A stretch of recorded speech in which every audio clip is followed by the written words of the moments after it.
یاد رکھو کہ جب تم سے چھین لی گئی چیز اللہ لٹانے والا ہوگا تو تمہیں کچھ نشان بار ظاہر کرے گا۔ اکثر انسان ایسا سوچتا ہے کہ اللہ تعالیٰ نے میرے لیے ہی ساری سزائیں رکھ دی ہیں، اور انسان اپنے نصیب کو برا بلا کہنا شروع کر دیتا ہے۔ اور جب آپ اپنے نصیب کو برا بلا کہتے ہیں تو آپ کو ایسا لگتا ہے کہ ساری دنیا ہی آپ کے مخالف ہو گئی ہے۔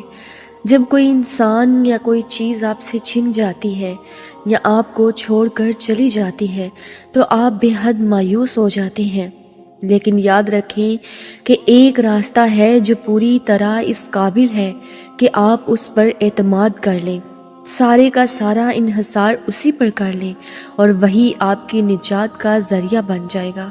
اور جانتے ہیں وہ راستہ کون سا ہے؟ اللہ پر توکل کا راستہ، اس کے خوبصورت منصوبے پر بلا کا یقین، ناقابل بیان حد تک اللہ کی شان، عظمت، بڑائی اور جلال پر یقین۔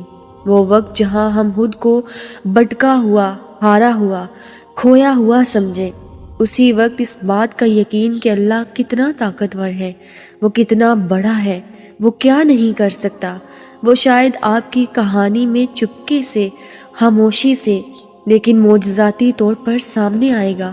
وہ کہیں دکھائی بھی نہیں دے گا۔ اس کی یہی شان ہے، وہ تو بس کن فرماتا ہے اور تم سے چھین لی گئی چیزیں تمہیں واپس مل جاتی ہیں۔ اللہ تھام کر آپ کو بکھرنے سے بچا لیتا ہے۔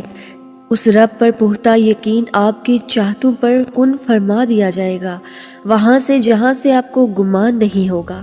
یوں آپ کی دعاؤں کو قبولیت کا درجہ دے کر اپنی رحمتوں کے نظارے دکھائے گا۔ آپ کے صبر کا بہترین انعام وہ یوں آپ کی جولی میں ڈالے گا۔ اور جانتے ہیں کہ وہ نشانیاں کیا ہیں؟ جب اللہ تعالیٰ تمہیں کھوئی ہوئی چیز واپس دینے والا ہوگا، اللہ وہ کون سے ایسے اشارے تم پر ظاہر کرے گا جس سے تم یہ جان پاؤ گے کہ اللہ اب تمہیں ہر چھین لی گئی چیز واپس عطا کر دے گا۔ اگرچہ تمہیں اسباب بنتے نہیں نظر آ رہے، راستے دکھائی نہیں دے رہے، مگر جان رکھو کہ تمہارا رب جس معاملے کو جتنا الجھا دیتا ہے اسے اتنی ہی خوبصورتی سے سلجھا دیتا ہے، تمہیں اپنی رحمت کا سایہ عطا کر دیتا ہے۔ اگر تم ظاہری حالات کی بجائے، غم زدہ ہونے کی بجائے حقیقت شناسی کا ساتھ اپنے کام کیے جاؤ گے نا، تو اللہ تمہیں تا حیات غم عطا نہیں کرے گا اور تمہیں کسی چیز کا دکھ باقی نہیں رہے گا۔ اللہ کے ایک اشارے پر ہر چیز ٹھیک ہو جاتی ہے، اللہ کے ایک اشارے پر کائنات بنا دی جاتی ہے، تو پھر تمہارے تو معاملات ہی بہت چھوٹے ہیں۔ تم سے چھین لی گئی چیز تو ایک بہت حقیر سی چیز ہے، لیکن اللہ میرا رب تو اس ساتوں آسمانوں کا مالک ہے، دونوں جہاں کا مالک ہے۔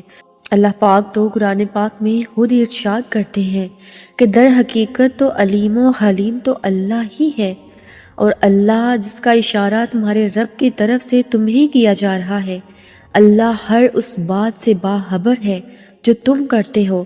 تم اللہ پر توکل رکھو اور اللہ ہی وکیل ہونے کے لیے کافی ہے۔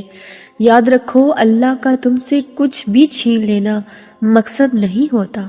اگر تمہارے دل میں یہ سوال آ رہا ہے کہ تم سے تمہاری پسندیدہ چیز کیوں چھین لی گئی، تو یہ دو صورتیں ہمیشہ یاد رکھنا کہ جس طرح پانی کی یہ حکمت ہے کہ وہ کوئی نقش بھی قبول نہیں کرتا، اور نہ ہی ریت کی یہ حقیقت ہے کہ وہ مضبوط تعمیر کی بنیاد بن سکے، بالکل اسی طرح سچائی اور حقیقت کو نظر انداز کر کے اگر تم باطل اور بے جا امید پر اپنے عمل کی بنیاد رکھو گے نا تو اسے ناکام ہی پاؤ گے۔